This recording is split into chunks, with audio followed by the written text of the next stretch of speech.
So today I'm installing this. I guess it's called a multimedia video interface for the Cadillac ELR. Basically the CUE systems and the GM MyLink systems.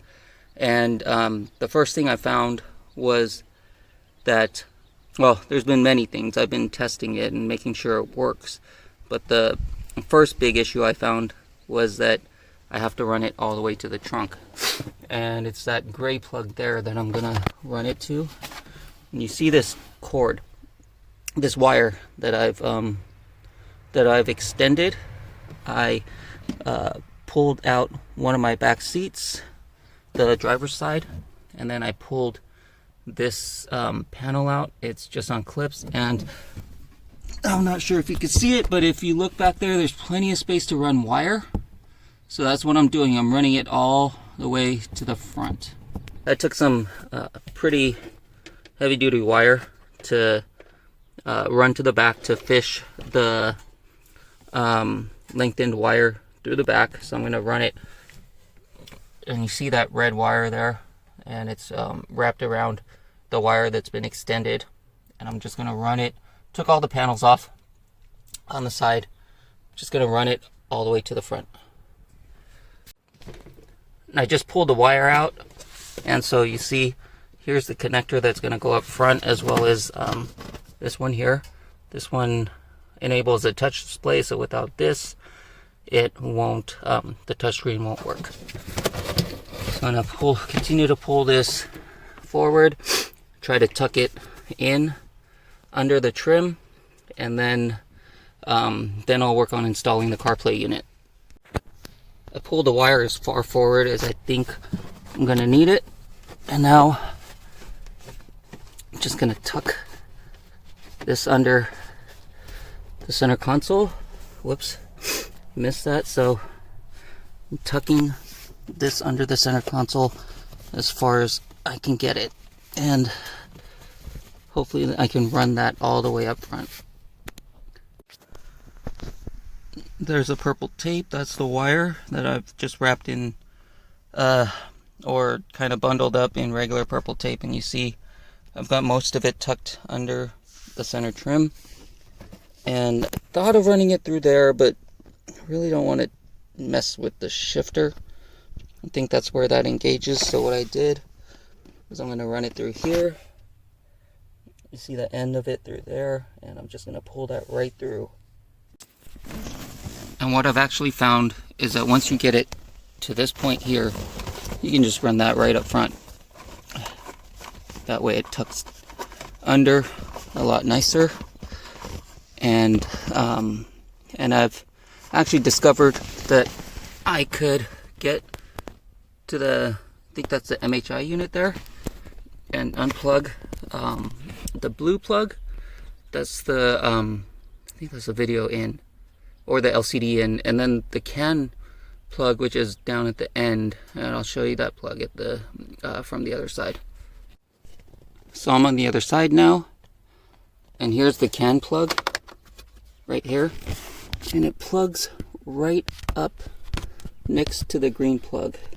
So here's the plug that plugs into the CAN plug, and right there is where it would plug into the housing. And here's the touchscreen cord, the touchscreen wire. So that would plug right up against that. So here's the plug. I'm going to plug that right in. Not going to see me plug this into the CAN, but you'll just have to believe me.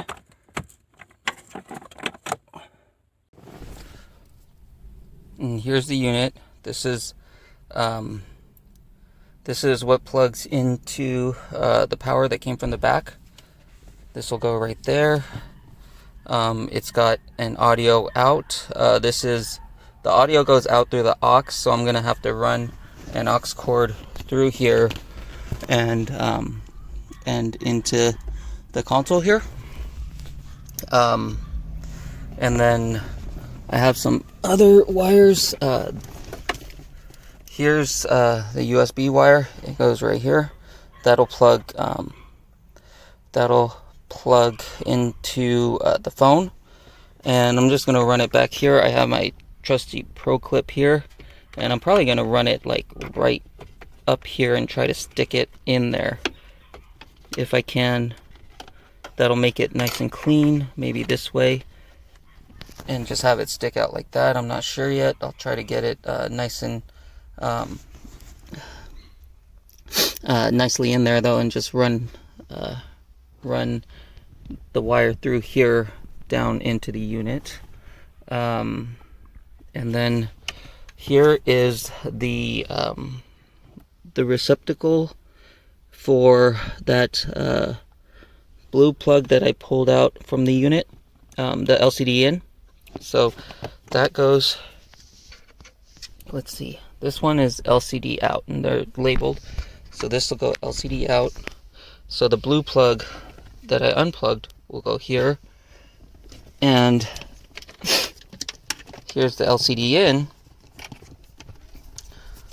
This will plug in right here,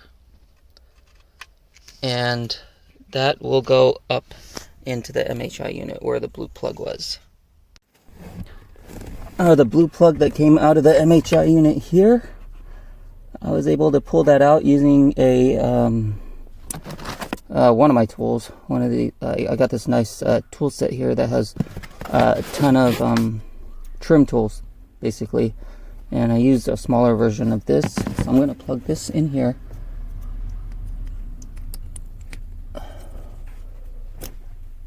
Okay, let's see, how does this go in? Oh, and it looks like that's a little bit loose now, but hopefully that won't affect anything. Oh, looks like oh no. Oh yeah. I broke it a little bit, so hopefully that stays. This will go in where I pulled the blue plug out from, so that goes right up in there. Hopefully you guys can see where I'm pointing. Well, right up there. So I got everything plugged in now. Have all the plugs plugged in up in here. Power's plugged in. This is what came from the trunk. Plugs in here, and see we have rear view and front camera inputs, but I'm not going to be doing that today. So antenna USB's plugged in, and USB's plugged in, and let's start this up and see what happens.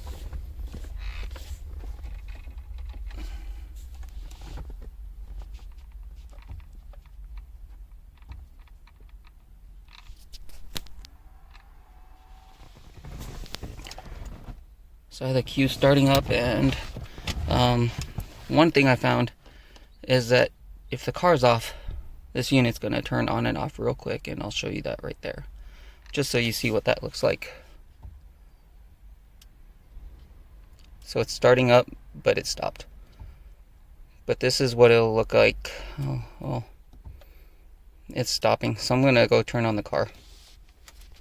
It's up, and see that we have the Android Auto interface, whatever apps I have that work with this, and most importantly for me, Waze, and I have Spotify here too, as well as Amazon Music caused this to freeze, and I had to unplug it once, so I'm not going to use Amazon Music. I wonder if I could just remove that. But play music here,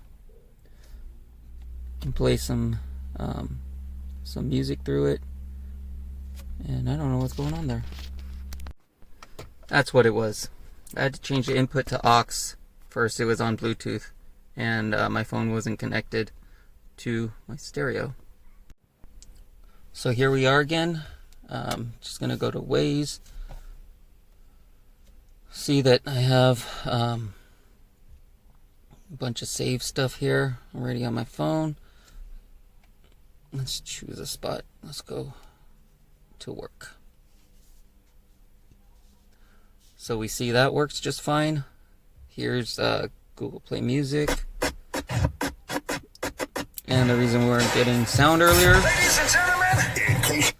The reason we weren't getting sound earlier was that my Bluetooth wasn't connected, or actually my aux wasn't, my setting was to Bluetooth instead of aux.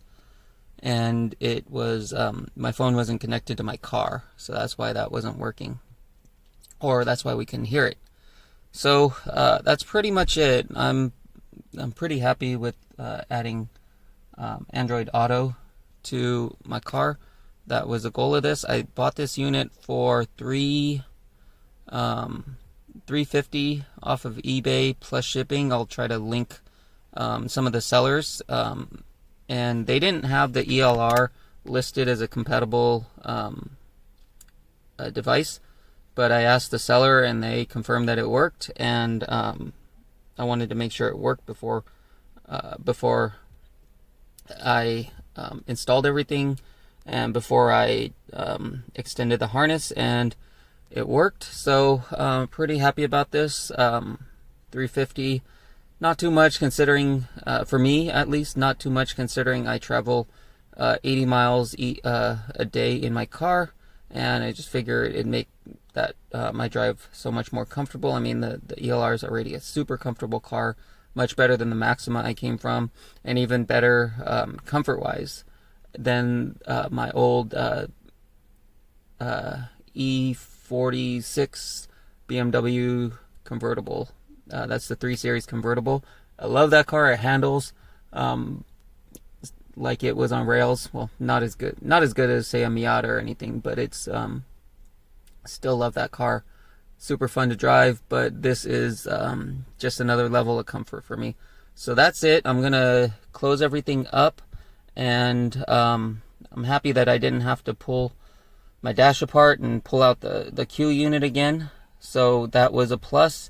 Hopefully that saves you a bit of time, knowing that you don't have to do that if you decide to buy one of these units, and hopefully that saves you some time in troubleshooting as well. Let me know if you have any questions. So there's everything plugged in and tucked in. Now just gotta put all the panels back on. Here's the USB plug right behind my Pro Clip mount. So I'm gonna use double-sided tape and fix it to this side so that it stays. That way, if my wife uses a car, she could use her iPhone. I can use my Android phone, and all we have to do is change the cord, and that's that.